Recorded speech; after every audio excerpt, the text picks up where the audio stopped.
Hi everyone and welcome to Flipping Act Business, Flip Learning for AQA A-Level Business Studies. Now this is video number 3 from Unit 6, Decision Making to Improve HR Performance. So in this we're going to be looking at organisational structure. So what you need to know is about the hierarchy, what span of controls are, delegation and authority, and then we're also going to be looking at like job design and organisational design, how they interlink. So looking at like enrichment, job enlargement and job rotation as well.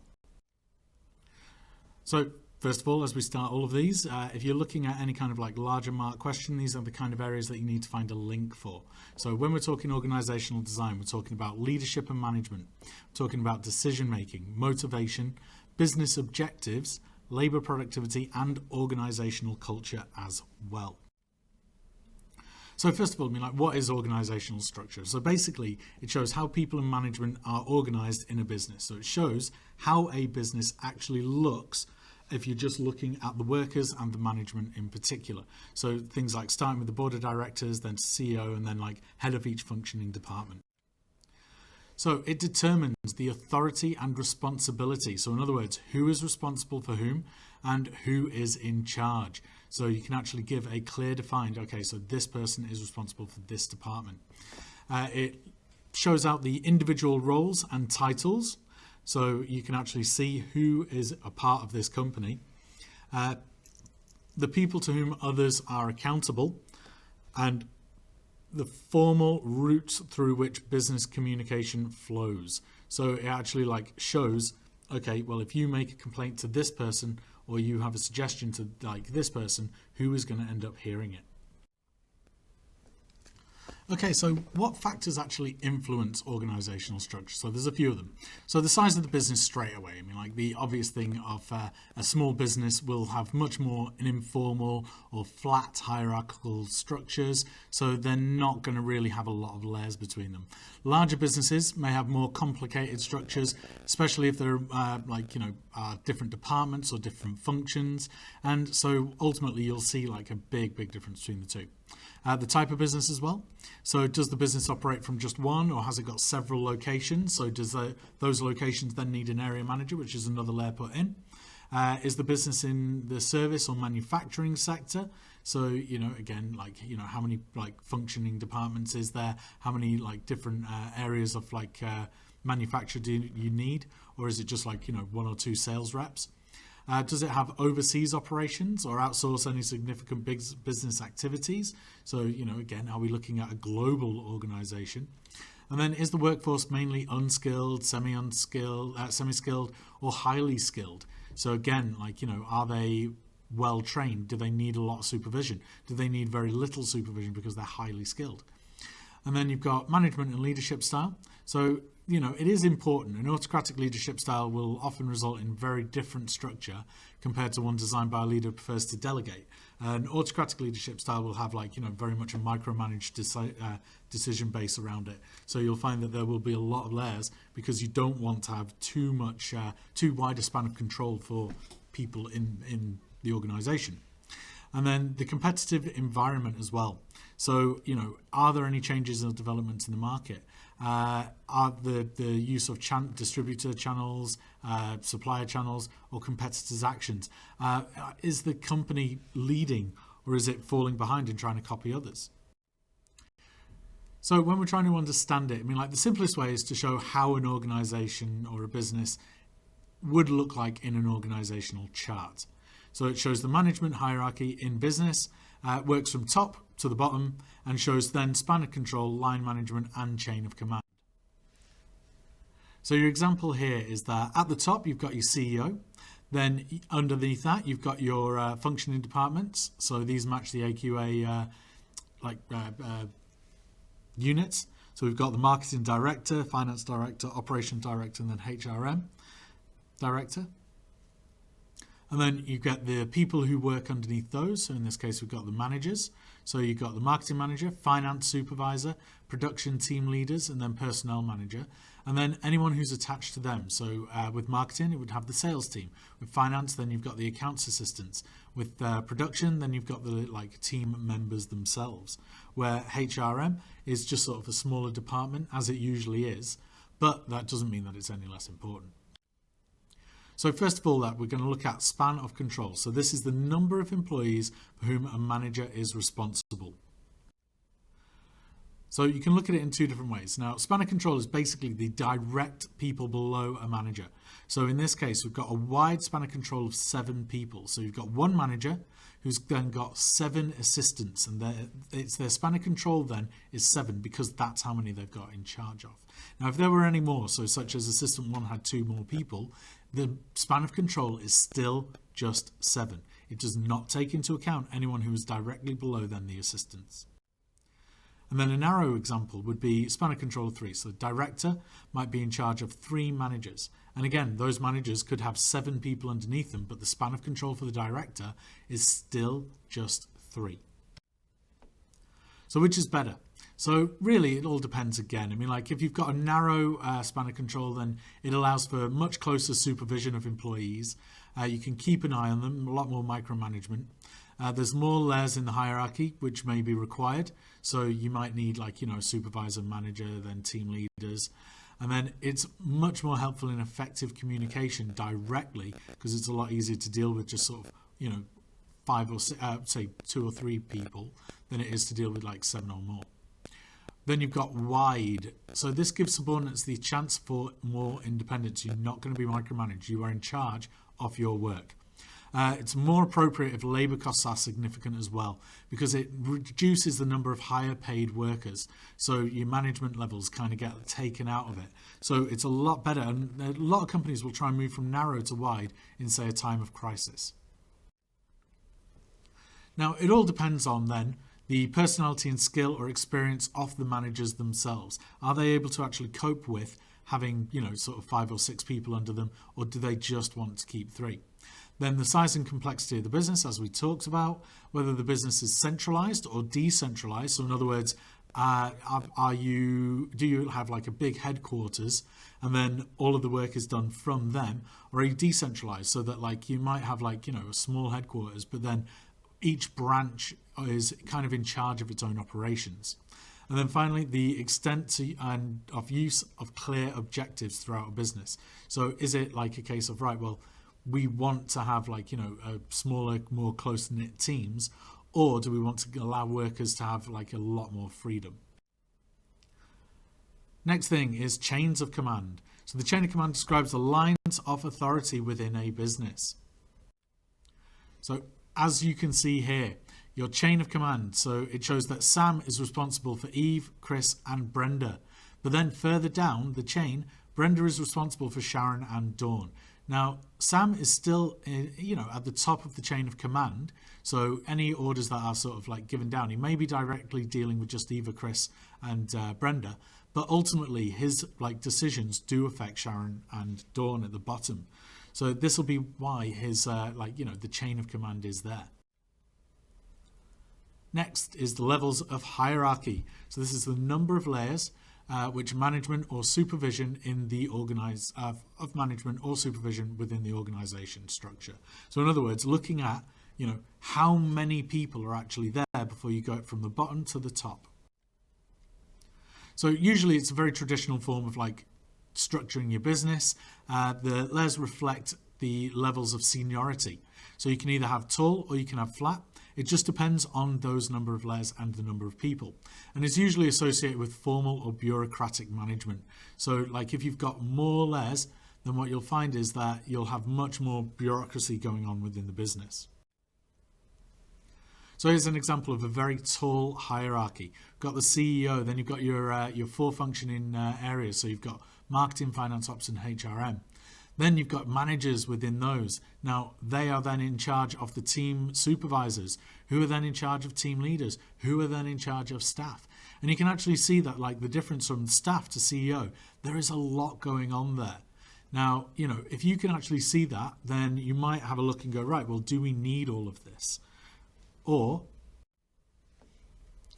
are we looking at much more of a flatter hierarchy, where we've got maybe the CEO is still in charge of the functioning departments, But then you've got team leaders. So like you've got, directors who are in charge of each area, and then your team leaders and then your team members.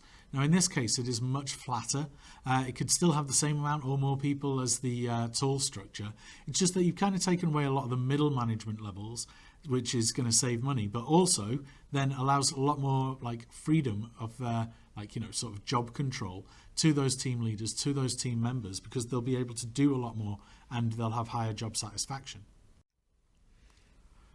So the tall structures are sometimes called traditional, tall, or mechanistic. Mechanistic structure. You know what? I'm going to leave that in there. Enjoy. Right, many layers in the hierarchy and a narrow spans of control, whereas flat is sometimes called organic. Is a lot flatter, wider spans of control, and then delegation is encouraged. So actually like giving people jobs to do as opposed to doing it yourself. So you can see here, this is how it would be designed. It would look like a tall triangle. So shop floor employees at the bottom, senior management at the top, then all the way in between that you've got management, supervision, team leaders, etc., etc. So really it's looking at it and going, right, so there are many layers of hierarchy, so narrow spans of control. It allows tighter control, so there's less delegation, less putting like people in charge. You're kind of given a task and you get on with it. More opportunities for promotion because, people get moved, people change business, business changes and is quite fluid, and people will leave, so you might be able to actually get promoted quite quick. It takes longer though for communication to pass all the way through the layers. So it starts right at the top with CEO making a decision, and it can take quite a while to get to the shop floor staff. But more layers equals more staff equals higher costs. So all those middle management need to get paid for doing the job they're doing. Then we have a flat structure. So here we've got senior management at the top, we've got shop floor employees at the bottom, and then it might only be like a couple of layers to get to the actual top. So key features is that there are a few layers, wide spans of control. Less direct control and more delegation. So you're not really watching what everybody is doing, you're allowing them to develop it themselves. There'll be fewer opportunities for promotion though, but each member of staff will have greater role of responsibility, so they might actually have a more complex job, which will give them hopefully greater satisfaction and motivation, but they might be demotivated by the fact that they're not able to get promoted as quickly. Your vertical communication is improved, so information from the top comes to the bottom very quick, and fewer layers equals less staff, which would equal lower costs. Or you can reinvest that money that you were spending on middle management into shop floor employees or getting more skilled employees at the bottom. So delayering. So removing layers of management from the hierarchy of the organization. So in other words, like actually taking away some of that like tall structure and turning it much more flat. Now this has got benefits and drawbacks. So straight away we can say that it's reduced number of layers, right? So main benefit is that then you've got lower labor costs. You're not spending money on those middle management. You could also say that it will lead to then faster decision making, shorter communication paths, and stimulating employee innovation, so it actually gets people involved as well. It's also associated then with widening span of control and greater emphasis on team working and empowerment, because everybody's got to work together. You're not being told what to do, you're being sort of delegated some of these job roles, and then you've got to work together to get them completed. Then we've got delegation. So this is the assignment to others of the authority for particular functions, tasks, and decisions. So in other words, actually giving people some levels of authority to do what they need to do in order to meet objectives. So advantages are that it reduces management stress and workload. So straight away, they are not having to do everything themselves. It allows senior management to focus on key tasks, so maybe bigger picture stuff instead of getting tied up in smaller duties. Subordinates are then empowered and motivated so that they can actually crack on and get on with some other jobs that maybe they thought they weren't being allowed to do before, and gives them a bit more control. And then better decisions or use of resources potentially. In other words, you've got like other people making the choices and then they can just sort of relate it back without you having to just take on everything at once. And it's a very good method of on-the-job training so that go, right, okay, well, I want you to learn how to use this till. Go through the systems on it. I want you to learn how to actually do this project that needs to be done. Disadvantages, though, is that it cannot or should not delegate responsibility. So, yeah, all right, you're giving people like a chance to do something different, but are they then going to be responsible for it, or is it still the management? It then depends on the quality and experience of the subordinates. The better they are, then the better the end result will be. But if you've got a poor team underneath you, then you're going to end up with poor results. It could be harder in a smaller firm where you're limited resources and limited time, and may increase workload and stress of subordinates. It's all nice and good, the manager going, well, I can do all this stuff now, but if your subordinates below you are all of a sudden now stressed and like trying to overwork themselves, then you're not actually going to have a very solid team, and your results are going to suffer for it as well.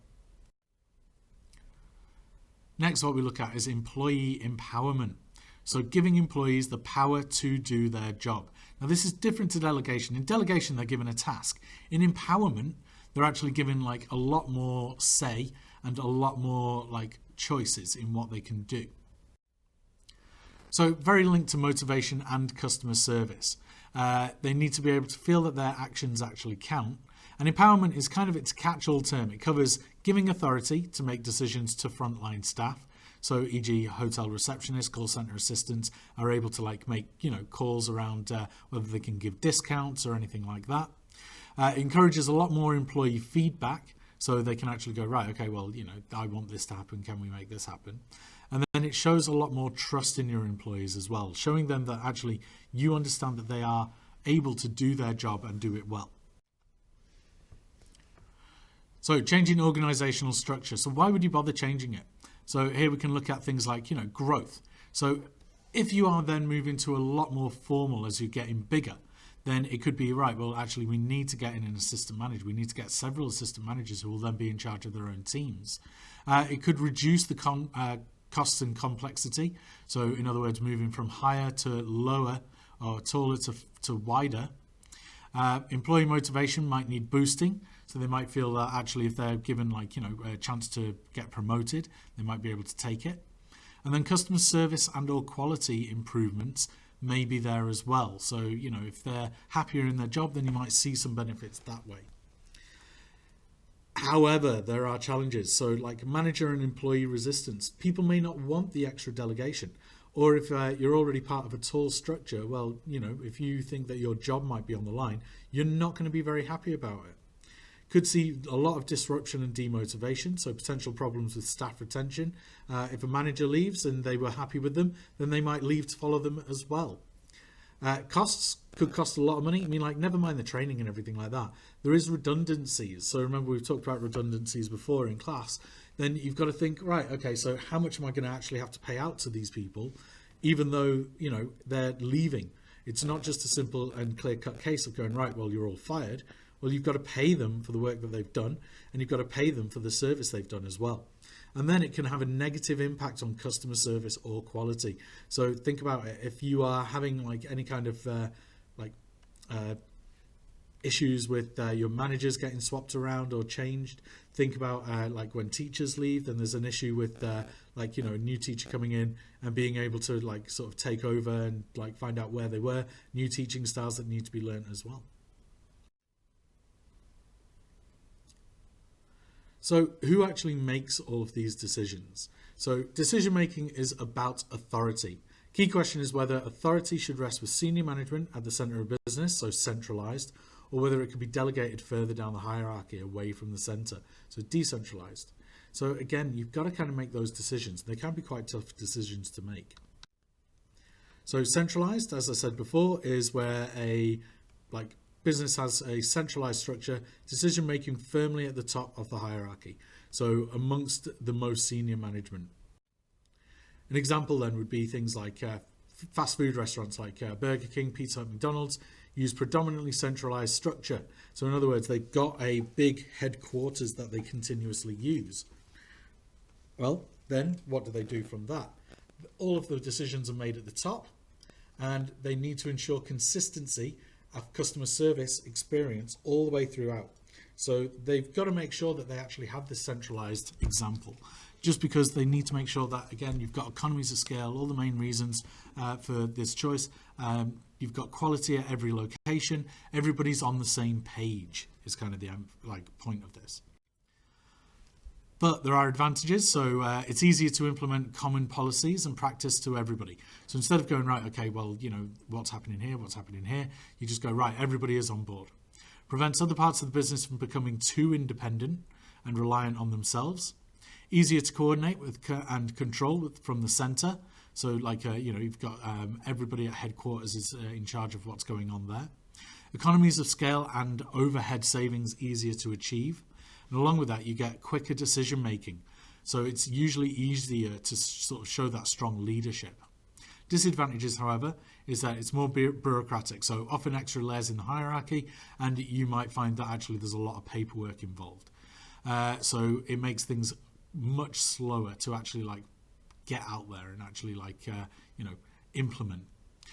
Local or junior managers are likely to become much closer to customer needs. They know what they're talking about. They know who they're talking to. Sales staff do as well. Lack of authority down the hierarchy may reduce management motivation. And then customer service does miss flexibility and speed of local decision making. So if everything's going on in one place, at a centralized place, it can take a while to get out to everybody. Where decentralized is where decision making is spread out to include more junior managers in the hierarchy, as well as individual business units or trading locations. So actual branches are in charge of what's going on. So, for example, hotel chains. They usually are decentralized structures so that local hotel managers are empowered to make on-the-spot decisions to handle customer problems or complaints. So in other words, they've got the authority to do what they need to do to help the customer there and then.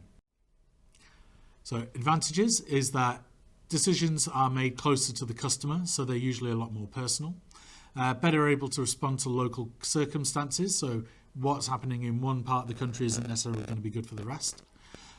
Improved levels of customer service, consistent with aiming for a flatter hierarchy, good way of training and developing junior managers, and then should improve staff motivation as well. However, decision making is not necessarily strategic. They're not looking at the bigger picture. It's a lot more day to day. Harder to ensure consistent practices and policies at each location. So you've got maybe some diseconomies of scale. So disruption of roles, you might not be able to get as good a discounts because you're doing it at a local level. Who then is providing strong leadership when is needed? It's going to be the middle management. Well, they might not be skilled enough to do it. And then harder to achieve tight financial control. There is always going to be that risk then. If they're in charge of how much money they're spending in each branch, then are they going to overspend? Will that come out of the budget or balance out at the end of the year? Okay, thank you very much for watching. For more information, make sure you hit the thumbs up and subscribe button to Flipping Heck Business. Please leave any constructive criticisms below, in particular whether I'm saying layer or layer right, as a lot of my students are very much wanting to know. So video 4 will be following very shortly, probably tomorrow. I'm going to get these out quite quick, so just sort of keep your eye out.